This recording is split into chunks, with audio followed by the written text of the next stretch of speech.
My family calls it the night everything changed. But for me it wasn't a night. It was a countdown. Every bruise, every silence, every lie was a step closer to this. And now that the truth's bleeding through the cracks, I'm terrified of what happens when it finally explodes. Welcome to Reddit Toxic Family Telltales channel. New episode every day. When I say my sister was perfect, I don't mean perfect in the way you'd think. To the world, she was this flawless golden child. But behind closed doors? She used me like a human stress ball, pinching, digging her nails in, leaving bruises until I bled. Then, the second someone else was around, she'd slip on that sweet big sister mask like it was second nature. I still remember one of the first times it really stuck with me. I'd borrowed her hairbrush without asking.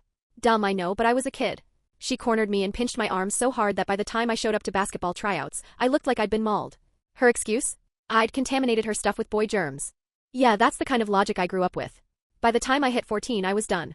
My patience was wearing thinner than the bathroom door she barged through one morning while I was showering. She yanked the curtain open, eyes blazing, and started pinching my back until I screamed. But that day was different. That day I grabbed her wrist. Squeezed. Hard.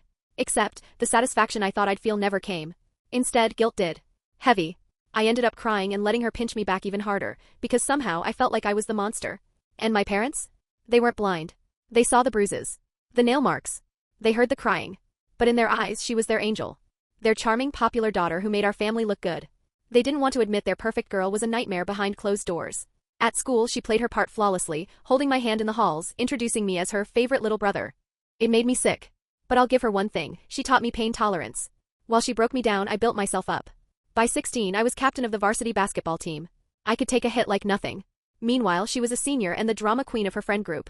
I thought maybe we'd turned a corner when her 18th birthday rolled around. Her so-called friends ditched her to go to Ashley's party. Some guy named Tyler was at the center of it all. She was crushed. Crying. I should have walked away, but no. I wanted to be a good brother. So I spent the entire day calling everyone I knew, offering free drinks, promising good music, anything to save her night. And it worked. By 8, the house was packed, 40 people easy. She pulled me aside, tears in her eyes, real happy tears this time.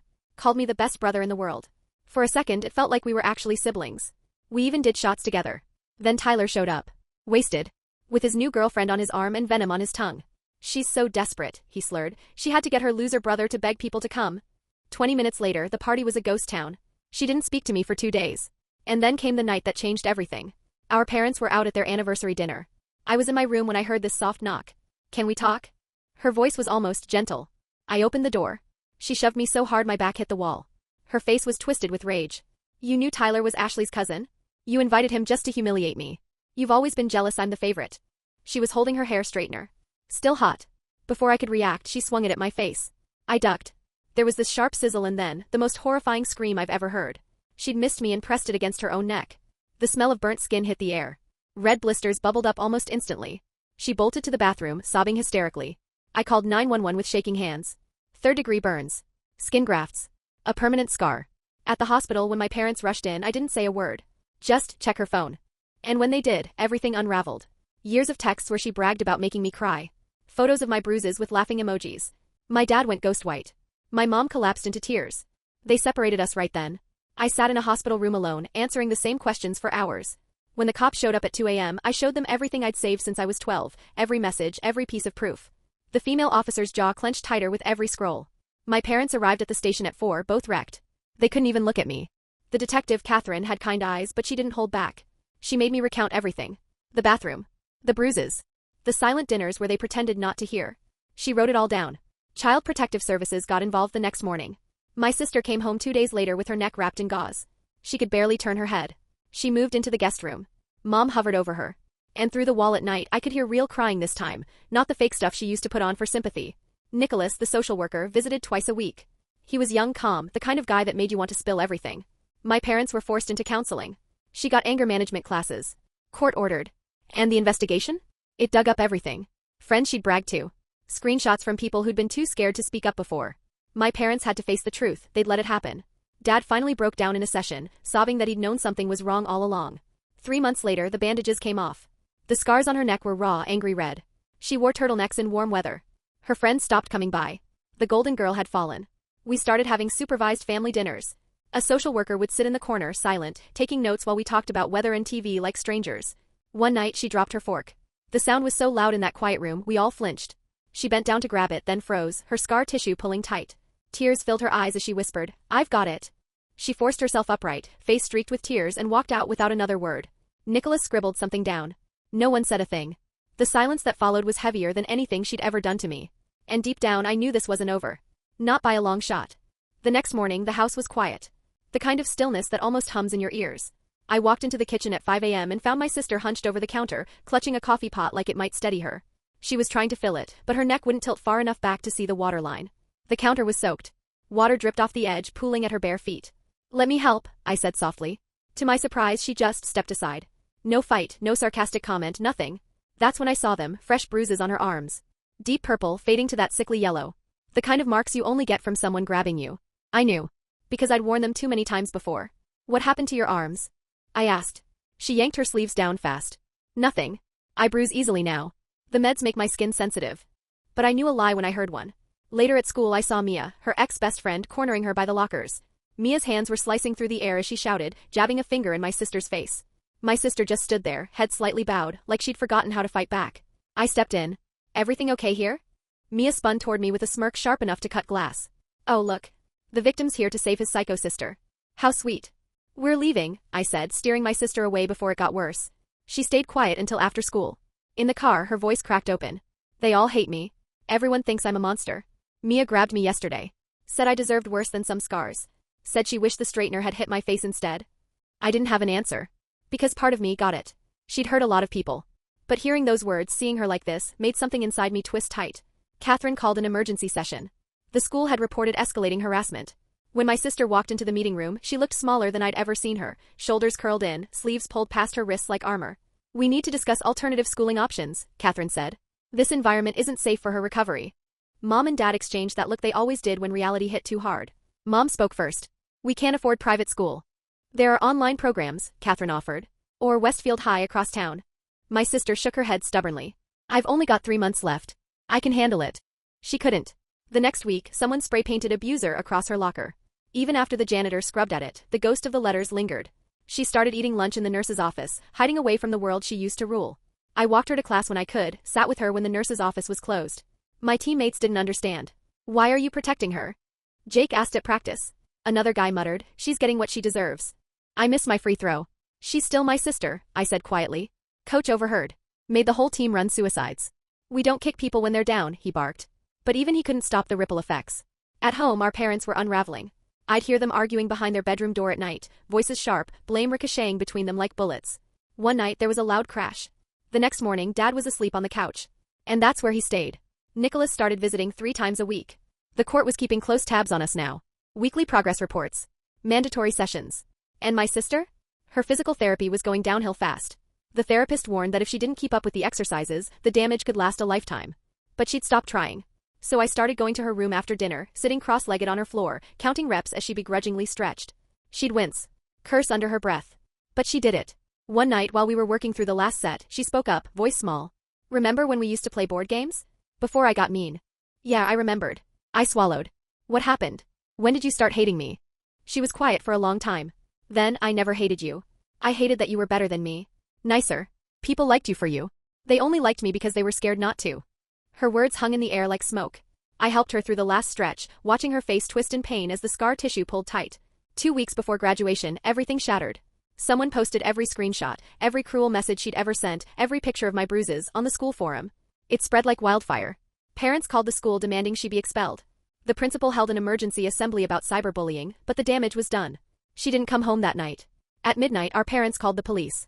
I grabbed my keys. I drove to every place that meant something to us, the park, the beach, anywhere she might have gone to disappear. I found her at the old railroad bridge. Her car was parked crooked. She was sitting on the hood, legs dangling into the dark. It wasn't a fatal drop. But it would have hurt. And we both knew pain too well. "Don't," I said quietly, walking toward her like a deer might spook. "I wasn't going to jump," she whispered. "I just needed to think." So I climbed up beside her. We sat there for an hour. No yelling. No pretending. Just breathing the same night air. "I'm sorry," she said finally. "For everything. I know it doesn't fix anything. But I need you to know." "I know," I said. And I did. It didn't erase anything. But it was something. We drove home separately. The house was lit up like a crime scene, our parents on the porch with 2 police officers. Procedures. Paperwork. Missing persons protocols. Catherine fast-tracked a plan. My sister would finish school online. She'd still get her diploma. But she wouldn't walk at graduation. Just another scar from the night everything changed. The house felt strange with her in it again. Not loud, not chaotic, just heavy. She spent most of her days tucked away in her room, surrounded by piles of worksheets and a glowing laptop screen. I'd hear her soft voice through the door during virtual anger management sessions, or the faint stretch band snap from her physical therapy. Sometimes when I checked in, I'd catch her diligently doing her exercises without me saying a word. Other times, I'd find her sitting frozen in front of the mirror, fingertips tracing the shiny pink scars on her neck like she was trying to memorize their shape. Meanwhile, the rest of the house was crumbling in its own quiet way. My parents' marriage felt like a thread about to snap. They were doing couples counseling now, adding it to the long list of court-ordered sessions and scheduled visits. Some nights, Dad still slept on the couch. Mom had stopped cooking altogether. Dinner was takeout, freezer meals, and silence. One afternoon, Nicholas asked to speak with me privately.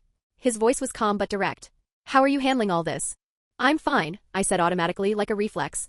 "It's okay if you're not," he replied gently. "You've been through a lot. Your feelings matter too." But how was I supposed to explain the guilt? That quiet, relentless weight sitting in my gut. If I hadn't ducked that night, she wouldn't have scars. She would have walked at graduation. Our family wouldn't be living under a microscope. And yeah, I knew it wasn't my fault. She was the one who swung a hot straightener at my face. Ducking was instinct. But logic doesn't dissolve guilt. It just makes it quieter. Basketball season ended with us at regionals. I played one of the worst games of my life. My body was on the court, but my mind was back home, imagining her alone while everyone else was celebrating. We lost by 12 points. Coach found me sitting in the locker room long after the others had left. "You've got a lot on your shoulders, kid," he said. "But you can't carry everyone else's burden. Sometimes people have to face their own consequences." He was right. But knowing that didn't make watching her fall apart any easier. The girl who used to make my life hell had somehow become the person I worried about most. Graduation day came with a punch of summer heat. I slipped on my cap and gown, staring at my reflection in the mirror. My parents came to the ceremony separately. Mom sat on the left, Dad on the right. My sister stayed home. When my name was called and I walked across the stage, I should have felt proud. Instead, I pictured her in that quiet room, watching classmates post stories of their celebrations while she planted herself deeper into isolation. I forced myself to go to Jake's after party. Nicholas had told me to keep living my own life, to hold on to my milestones. But when someone cracked a joke about psycho sisters, the laughter burned hot in my ears. I grabbed my keys and drove home still wearing my gown. She was in the backyard, kneeling in the dirt. A tray of marigolds and petunias sat beside her. Gardening, something the physical therapist had recommended to help her regain neck mobility. She looked up when she heard the gate creak. "Shouldn't you be celebrating?" she asked, wiping sweat off her forehead. "Felt like gardening," I said, crouching down beside her. We worked in silence, digging holes and pressing roots into the soil as the late afternoon sun baked the ground. The scars on her neck shimmered with sweat. By the time we finished, both of us were covered in dirt and breathing hard. "Thanks," she whispered. That night, for the first time in months, we sat down as a family, no social worker watching us, no clipboard in the corner. Dad had come home early. Mom had actually cooked a real meal. It wasn't perfect, but it felt almost like before. "I got into state," I said halfway through dinner, voice trembling with nerves. "Basketball scholarship. Full ride." For the first time in what felt like forever, both my parents smiled, real smiles, not the brittle, forced kind. Even my sister's eyes softened. "That's amazing," she said quietly. "You deserve it." Later, she knocked on my door.